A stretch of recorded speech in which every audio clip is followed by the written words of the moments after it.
আকবর এলাহাবাদী তিনি বলেছিলেন একটা ছোট্ট কবিতার মধ্যে,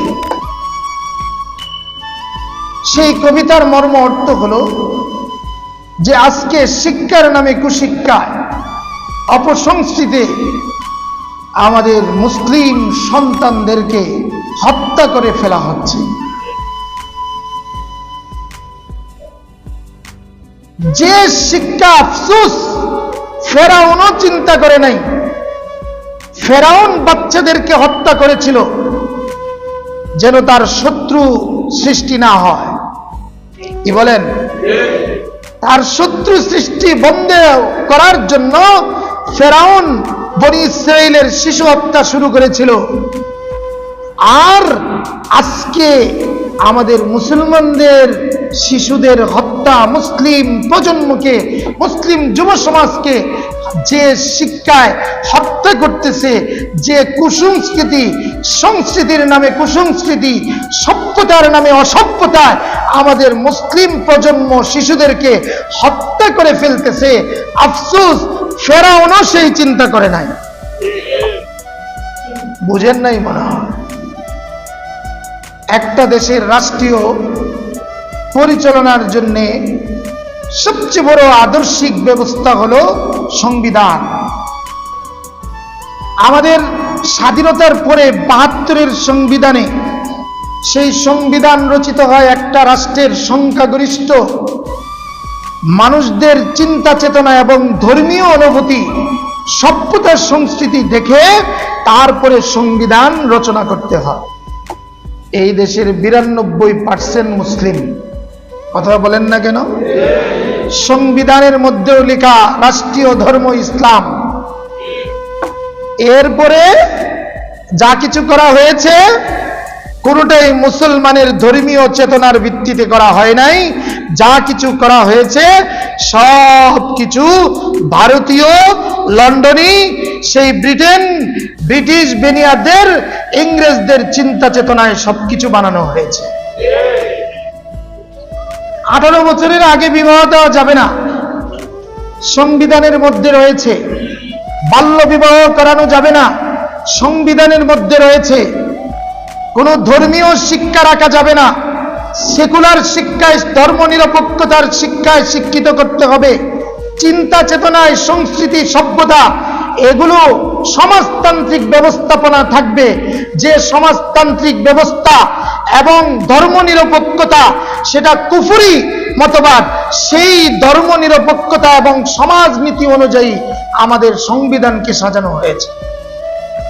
বলুন তো দেখি, 12 বছর থেকে 18 বছর পর্যন্ত একজন যুবক যুবতী, মুসলমানের সন্তান, তারা যখন নাকি ধর্মীয় শিক্ষা থেকে বঞ্চিত হয়ে তারা একমুখী আপনার সেকুলার শিক্ষায় শিক্ষিত হবে এবং ছেলে মেয়ে একই সহশিক্ষা, একই বিদ্যাপীঠে, একই বেঞ্চের মধ্যে একসাথে বসবে, তখন সেই শিক্ষায় শিক্ষিত যুবকগুলো তাদের সতীত্ব বজায় রাখবে না ওই ধরনের ইউরোপীয় কান্ট্রিগুলোর কালচার এবং তাদের যে শিক্ষা এবং নীতি, তাদের যে আদর্শ, সেই আদর্শ লালন করবে?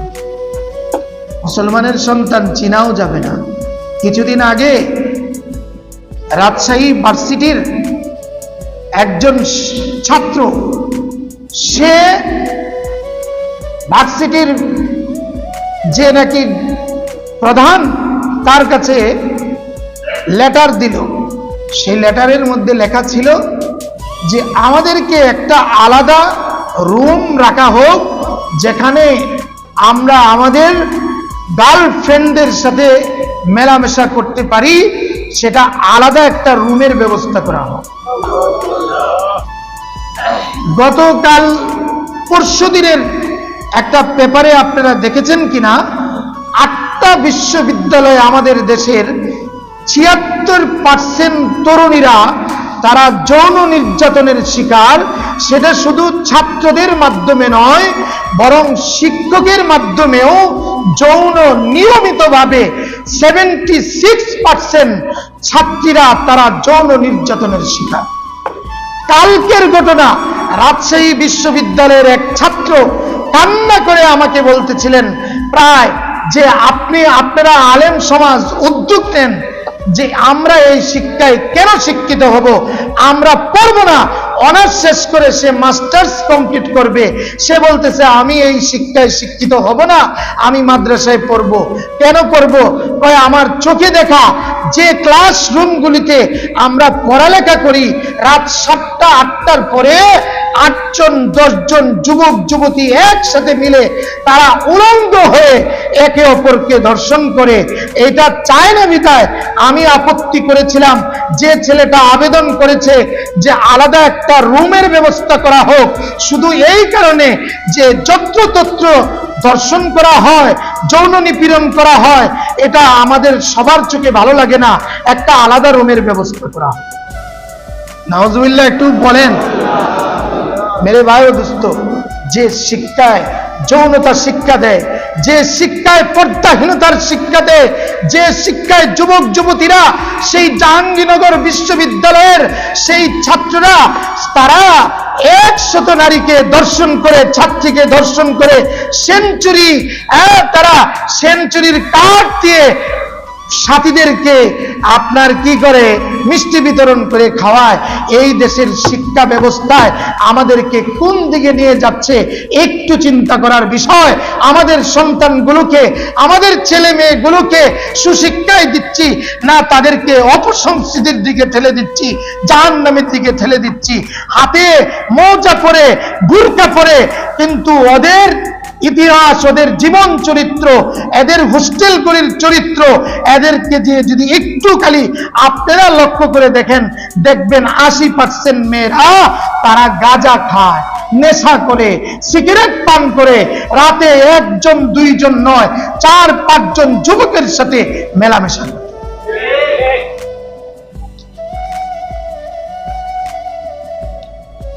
এই জন্য আমার ভাইয়েরা, মুহররম মাস, আল্লাহর হাবিব সাল্লাল্লাহু আলাইহি সাল্লাম বলেছেন এই মাসে আল্লাহ তাআলা অনেক জাতির তওবা কবুল করেছেন এবং কিয়ামত পর্যন্ত আল্লাহ তাআলা ইয়াতুবু আলা আখারিনা আলা কওমিন আখারিনা, এবং অন্য জাতির উপরেও আল্লাহ তাআলা তওবা কবুল করবেন কিয়ামত পর্যন্ত। যতক্ষণ পর্যন্ত সূর্য পশ্চিম দিক থেকে না উঠবে তওবার দরজা খোলা। আমাদের এই ঢাকা শহরের যে বসতি অবস্থান আর যে অপকর্ম চলতেছে, যেভাবে আপনার বাহ্যিক ভাবে একদম প্রকাশ্য খোলামেলায় জিনা ব্যভিচার, আর আজকে সরকারের পক্ষ থেকে যারা এই শিক্ষা ব্যবস্থার দায়িত্বে রয়েছে, শোনেন হযরতে হাসান বসরি রহমতুল্লাহ আলাইহি তিনি বলেছিলেন যে আরে জাতি যেমন হবে, প্রজারা যেমন হবে, শাসক তেমনই হবে। আমাদের চিন্তা চেতনার ভিতরে ইসলামী শিক্ষা, এটাকে আমরা সেকালের আদি যুগের শিক্ষা মনে করি।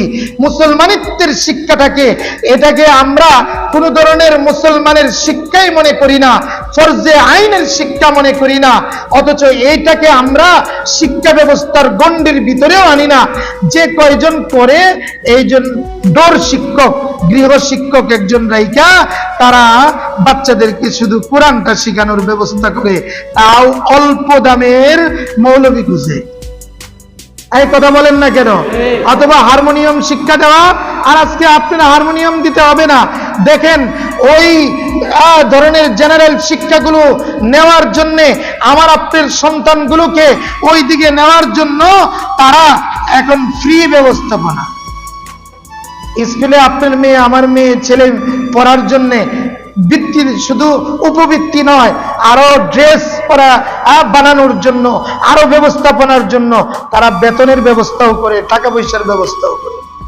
কথা বলেন না কেন?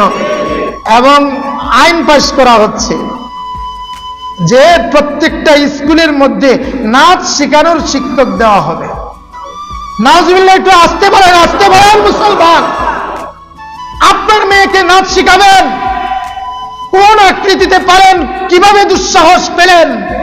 আপনি না নবীর উম্মত? নবীজি তো তার সাহাবায়ে কেরামকে নাচ শিখাই নাই, গান শিখাই নাই। নবীজি তো তার সাহাবায়ে কেরামকে কোরআন শিক্ষা দিয়ে গিয়েছেন, সুন্নাত শিক্ষা দিয়ে গিয়েছেন, আদর্শ শিক্ষা দিয়ে গিয়েছেন। একটা শিক্ষা ব্যবস্থায় একটা জাতিকে ধ্বংস করতে পারে। এই জন্য আপনারা মাদ্রাসাগুলি বন্ধ করে দেওয়ার পায়তারা চলতেছে। দেখেন না গত কুরবানিতে চামড়া, যে চামড়া দিয়ে অধিকাংশ মাদ্রাসাগুলির মধ্যে কোন ছাত্র পড়ে? গরিব এতিম ছেলেরা, তাই না? এদেরকে কারা দান করেন? আপনারাই তো যাকাতের টাকা দেন, আপনারাই তো কুরবানির চামড়াগুলো তাদেরকে দিয়ে দেন। তারা যেন এই চামড়া বিক্রয় করে এতিম অসহায় গরিব ছাত্রদেরকে তাদের লেখাপড়ার ভার তাদেরকে যেন লেখাপড়া করাইতে পারে। আমি শুধু বলবো না কওমি মাদ্রাসায় শুধু এতিম গরিবরাই পড়ে, না না, একটু হিসাব করে দেখবেন অনেক বড় লোকের ছেলেরাও পড়ে। কথা বলেন না কেন? আরে এটাই তো এক সময়ের শিক্ষা ছিল, ইসলামের শিক্ষা। এই কুফরি মতবাদের শিক্ষার প্রচলন ইংরেজরা আমাদের ঘাড়ের উপরে চাপায় দিয়েছে। যেটা লর্ড মেকেল আজ থেকে 250 বছর আগে সে বলে গিয়েছিল, আরে আমরা চলে যাচ্ছি কিন্তু তোমাদের দেশে এমন এক শিক্ষা ব্যবস্থা চালু করে যাচ্ছি যে শিক্ষায় শিক্ষিত মানুষগুলো নামে মুসলমান থাকবে কিন্তু সভ্যতা, সংস্কৃতি, কার্যকলাপ, আকৃতি, পোশাক আশাক তারা হবে বিলাতি। বলেন না কেন? আজকে এমনটা হয়েছে কিনা? এই জন্য মেরে ভাই দোস্ত, এটার থেকে বাঁচার উপায় কি? আমাদের প্রত্যেকটা মসজিদে মক্তব চালু করতে হবে, বয়স্ক কোরআন শিক্ষা চালু করতে হবে, মাদ্রাসাগুলোকে রক্ষা করতে হবে এবং অপশিক্ষা, অপসংস্কৃতির বিরুদ্ধে আমাদেরকে জোরদার আন্দোলন করতে হবে এবং দাবি উঠাইতে হবে 98% মুসলমানের সন্তান যারা স্কুল, কলেজ, ভার্সিটিতে পড়ে তাদেরকে বাধ্যতামূলক ধর্মীয় শিক্ষার ব্যবস্থা করতে হবে। তারা ডাক্তার হবে, ইঞ্জিনিয়ার হবে, সেনাবাহিনীর প্রধান হবে, এটা আমাদের গর্ব। হোক তারা ডাক্তার, কিন্তু মুসলমান হয়ে ডাক্তার হতে হবে, তারা মুসলমান হয়ে ইঞ্জিনিয়ার হতে হবে। মুসলমানিত্বকে বিকৃত করতে দেওয়া হবে না। শিক্ষার নামে অপসংস্কৃতি, শিক্ষার নামে কুশিক্ষা এই দেশে চলবে না। 92% মুসলিম দেশের মধ্যে কৃষ্ণের সেই মূর্তি বানিয়ে এই দেশটাকে মূর্তির দেশ বানানো যাবে না। এই দেশ শাহজালালের দেশ, এই দেশ শাহপরানের দেশ, আউলিয়া কেরামের দেশ, মসজিদের দেশ, মাদ্রাসার দেশ। সুতরাং আমরা হিন্দু ভাইদেরকে বলবো, তোমরা তোমাদের মতো জীবন যাপন করো, তোমরা পূজা করো মন্দিরে, রাজপথে নয়।